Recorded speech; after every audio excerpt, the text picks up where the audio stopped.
আসসালামু আলাইকুম রহমতুল্লাহ। আজ আমি আপনাদের সঙ্গে আলোচনা করব যে দোয়াটি পড়লে তাহাজ্জুদ নামাজের চাইতেও বেশি সওয়াব অর্জন করতে পারবেন এবং যে দোয়া পড়লে জীবনের সমস্ত গুনাহ মাফ হয়ে যাবে। কবিরা গুনাহ, সগীরা গুনাহ, জানিত অজানিত, ইচ্ছায় অনিচ্ছায় যত প্রকার গুনাহ করেছেন সমস্ত প্রকার গুনাহ মাফ হয়ে যাবে।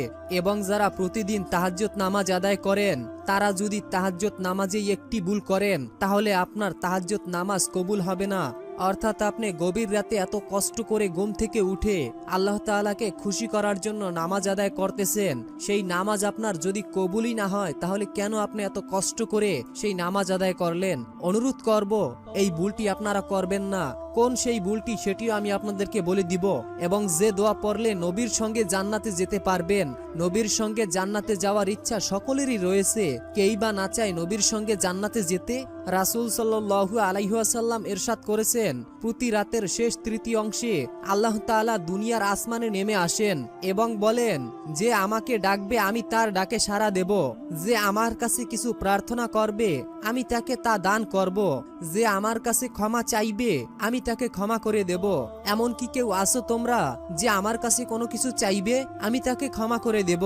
কে আসো অভাবগ্রস্ত, কে আসো ঋণগ্রস্ত, আমার কাছে চাও আমি তোমার অভাব এবং ঋণ পরিশোধের ব্যবস্থা করে দিব। কে আসো দুঃখ কষ্ট পেরেশানিতে, আমাকে ডাকো, আমার কাছে চাও আমি তোমাদের সকল দুঃখ কষ্ট দূর করে দেব। কে আসো টাকার সমস্যায়, আমাকে ডাকো, আমি অবশ্যই তোমাদের ডাকে সাড়া দেব। এমন কেউ কি আসো যে পাহাড় পরিমাণ গুনাহ করেছো, তুমি পাহাড় পরিমাণ গুনাহ নিয়ে আমার সামনে হাজির হও, আমি তোমার সমস্ত গুনাহকে মাফ করে তো দিবই দেব, তার সঙ্গে সঙ্গে তোমার গুনাহকে সওয়াব দ্বারা পরিবর্তন করে দেব। সুবহানাল্লাহ, সুবহানাল্লাহ। দিনী ভাই ও বোনেরা, অনুরোধ করে বলবো জীবনে একবার হলো এই আমলটি করে যান, ভাগ্য পরিবর্তন হয়ে যাবে।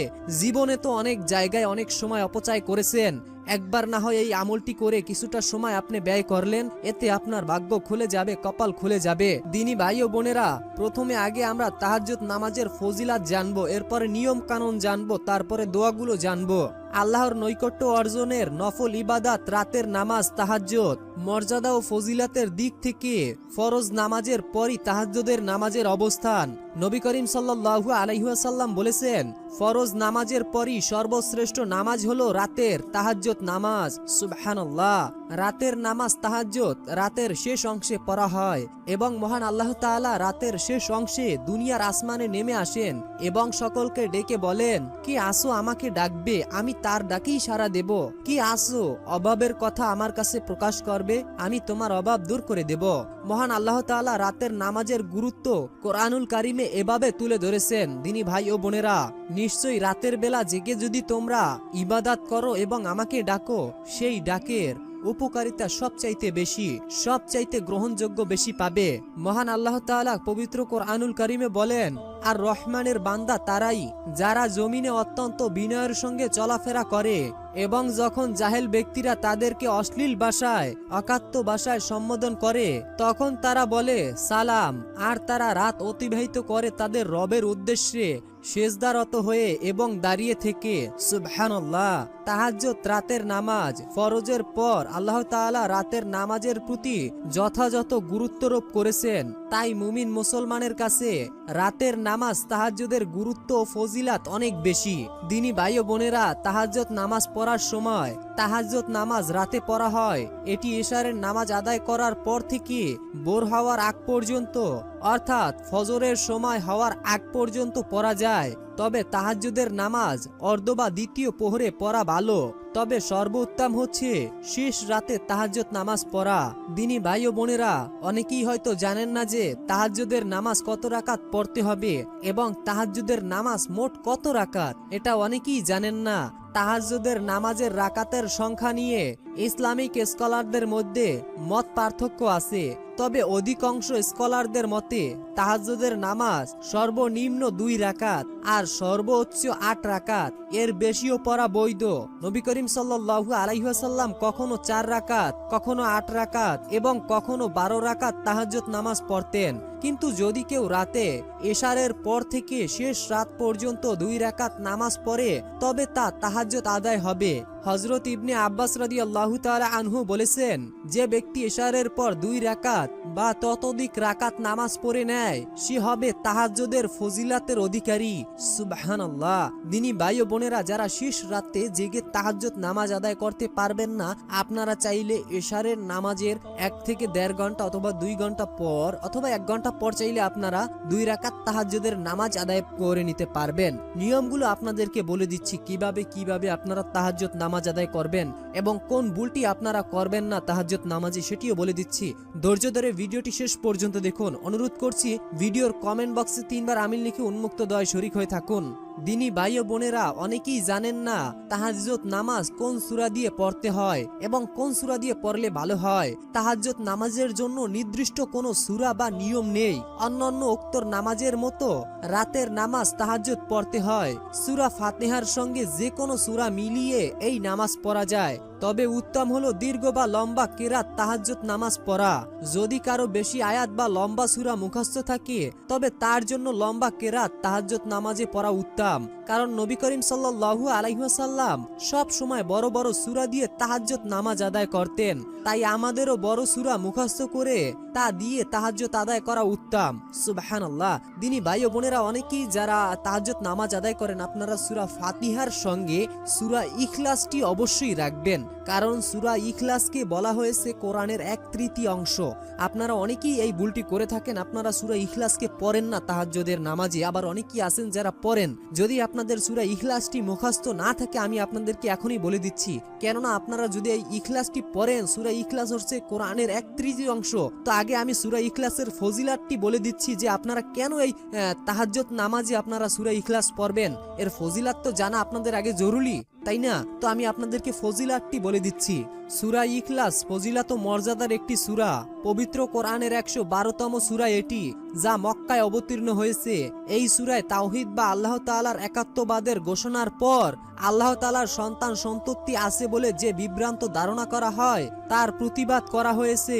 এই সূরাতে আল্লাহ তাআলার অস্তিত্ব ও সত্যতা সবচেয়ে সুন্দর ব্যাখ্যা করা রয়েছে। এটি কোরআনের অন্যতম ছোট সূরা হিসাবে বিবেচিত হয়ে থাকে। সূরা ইখলাসকে কোরআনের 1/3 অংশ সমান বলা হয়। ইখলাস অর্থ গভীর অনুরাগ, একানিষ্ঠ নীরব বিশ্বাস, খাঁটি অনুগত, শিরক থেকে বের হয়ে তাওহীদ বা এক আল্লাহর ওপরে খাঁটি নীরব বিশ্বাস হওয়াকে ইখলাস বলা হয়।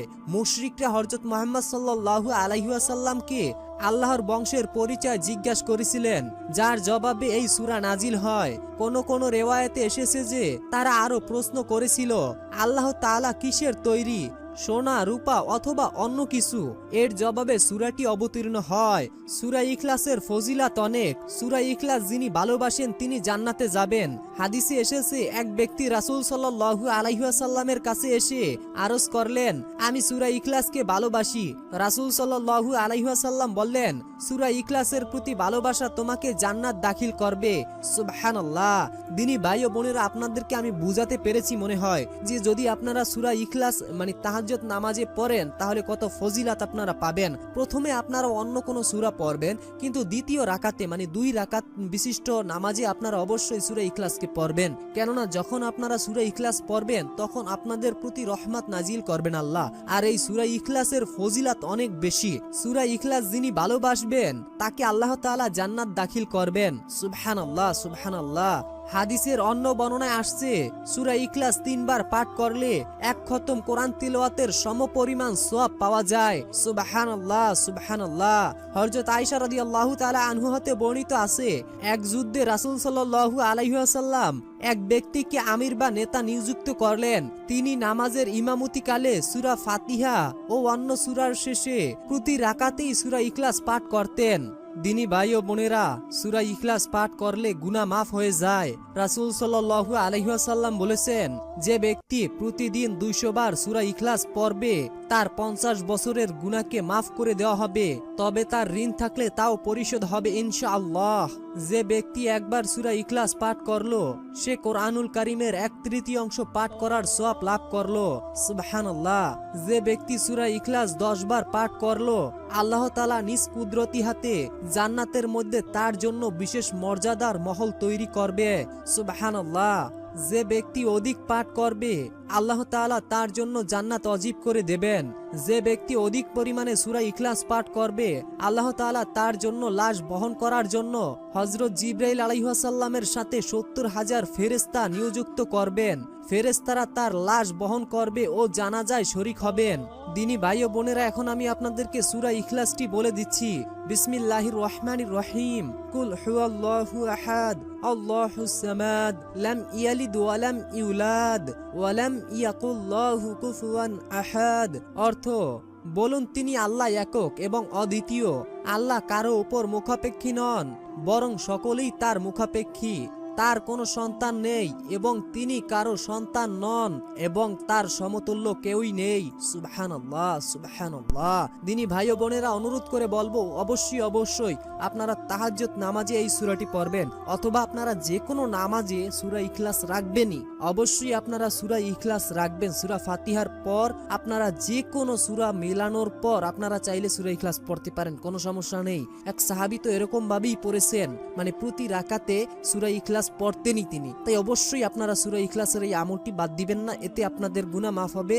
আপনারা নবীর সঙ্গে জান্নাতে যাবেন, জান্নাত ওয়াজিব হয়ে যাবে এবং যাবতীয় পেরেশানি আল্লাহ দূর করে দিবেন ইনশাআল্লাহ। তাই অবশ্যই আপনাদেরকে মনে রাখতে হবে, যখনই আপনারা তাহাজ্জুদ নামাজ আদায় করবেন, এই নিয়মগুলো অবশ্যই মনে রাখবেন।